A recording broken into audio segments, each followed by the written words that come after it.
Head over to miniaturemarket.com where they have thousands of board games at discounted prices like Wreck Raiders. Wreck Raiders is a dice drafting worker placement game for 1 to 5 players where you'll be taking dice and using that number to place one of your divers out at some of the wreck sites and possibly even bumping other players off by placing into a 6, which allows them to at least get some resources as well. Not only will you get an item from here for your player, but you'll also get them for the adjacent players, meaning this player just got 2 of these and this one only got 1. You're either using the back sides of those in your display to try to match up different exhibits, and even if it's exact, you'll get some special bonuses. Or you'll be placing them face up in your vault, getting points at the end of the game if all of the items in that row are from the same type or color, plus a point for each different unique piece of art you see on there as well. Not only will we be spending resources getting you special bonuses, but they'll also allow you to get these different pieces of the aquarium. Now those different aquariums are going to get you points at the end of the game, and the top of it's going to give you a special bonus like 2 for each seashell, getting 10 points for this aquarium just for this top. You'll also be adding that to all the different exhibits that you finished, and for how well you did set collection for item types and individual pieces of art in your vault.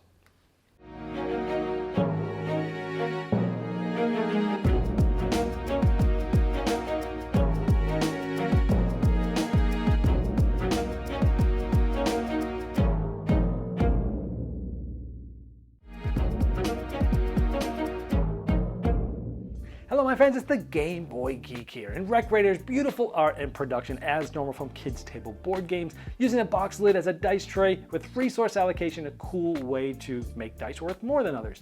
Adjacent worker placement is really cool because you're getting things on other players' turns, sometimes keeps the game moving and has you thinking about different things before it's your next turn. The bumping of workers works well, the set collection for points or doing it perfect for even more is great.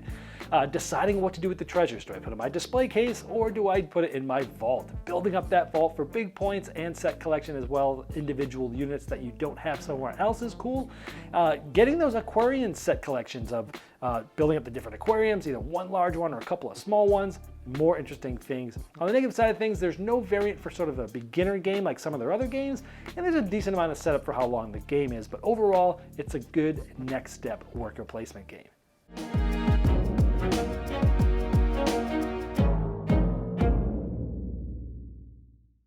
Hello my friends, it's the Game Boy Geek here. Today we are divers going underground to different wrecks, and we're going to be gaining different treasure from there, putting them on our displays, putting them in our vaults, and building aquariums. Today we're taking a look at Wreck Raiders. This is a worker placement game for 1 to 5 players. Let me show you how it's played. I'll see you on the other side.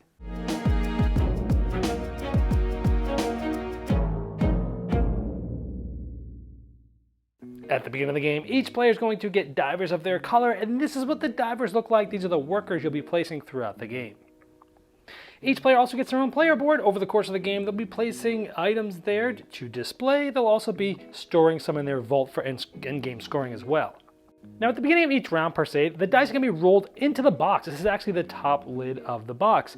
And if any of the dice land on any of these items, they're actually going to be placed in a specific spot that players will be drafting these dice from. For example, this 6 is on the conch shell. And you'll place that die on where the conch shell is, and for the other dice as well. And the ones that weren't will just go in this empty spot. This is where you're going to be drafting dice from to take worker placement actions on your turn. And when you do take one from here, if it's in one of these spots, you'll also get one of those if it's in there. And that will give you some extra bonuses we'll talk about later. So let's say it's our turn and we're the red player. We want to take this 3. So again, we would take one of these for later. Now here we have the board. I'm about 1/3 of the way through the game, so we have a lot of full spots and such. Remember, we rolled a 3. So what you'll be typically doing is taking one of your divers and moving it to a different spot and collecting what's there. For example, I can take my diver here and move it to a 3. I can move it to this 3 here, and if I do so, I'm going to get one of these tokens. Each of those token types are in different parts of the board. So we have the blue swords here, and so there's 4 different types of items that you might be able to get. Now when you get here, not only do you get one for going there, but the players that are adjacent to you will get one too. So when I go here, I'm getting 1 for this player and 1 for this player because it's next to it, because we're the red player. But the yellow player is going to be able to get 1 too. For example, instead of taking that 3, maybe we want to take this 5, even though it has no bonus. And maybe we move let's say this is where this player was, we can move him here to this 5 because it's going to get 1 of these purple tiles for this, and a second one here, and there's no one else next to it that's going to get 1. So only I get 2 of them and no one else gets anything. It'd then be the next player's turn.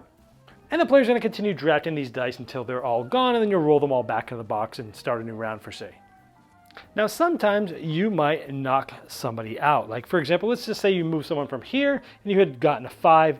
When you bump them out, it is going to put them into the beach. And here's the beach spot here. If there's someone there, this gets knocked back to that player. Then when it's the purple player's turn, they can move it from in front of them, which this player will be, and they can move it back, onto the board. You can always move to the beach too, and the beach just gets you some of those different resources, the shells, the conches, and the starfish. Again, we'll tell you what those do later. So you're typically either going to a different rec site or you're going to the beach, and players can, you'll be getting bumped like that.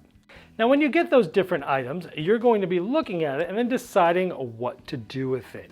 And so let's say we have this blue sword, and we look at it, you look at it both sides, you can decide where to put it. Do I put it in one of my 3 displays? If you put it in a display, it goes face down, and you place it in the leftmost spot. Here I've already built one up here like this. If you place it face up, then you'll place it in the vault here. There has to be supporting things below it. So I couldn't just put it here because it would fall all the way down. You're sort of building rows. Now these are all end game points. If you have the same type of item, meaning color, here you'll get 3 coins in the end, which essentially is points. Here is 4, here is 5, here is 6. So you're trying to get the same type of item, meaning the color, but as I'll show you later, you're also trying to get different actual items within that type of color. So for example, here we have 3 browns, but we also have, each of them have a different item.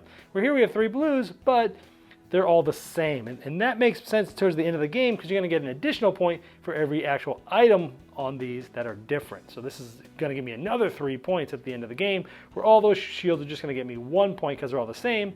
But since they're all the same color, I will get the 4 points for having all of them equals as shown here. Now there's also these different cards that you're trying to match with your displays. Now after you've placed them, you're able to possibly get 1 or more of these done. For example, this one, I'm just going to put it here to show you what it looks like. I actually have this. Now you don't actually have to have them in the exact same spots, but you do need to have exactly 3 of them, and they have to be each of these 3 colors, but they could have been rearranged. It could have been like this. And if this was it, I still would have been able to get this card, and it's going to give me 6 points at the end of the game. However, if I did do it exactly as the card wanted, I'm also going to get this as a bonus, so 1 of those 3 resources. And after that, sometimes there'll be some additional things. If I have a shell, I can place it here, and sometimes, depending on what the resource is, sometimes it'll give you points at the end of the game. And in this case, it actually allows you to take, because we placed it on there, a random treasure from any of the 4 areas.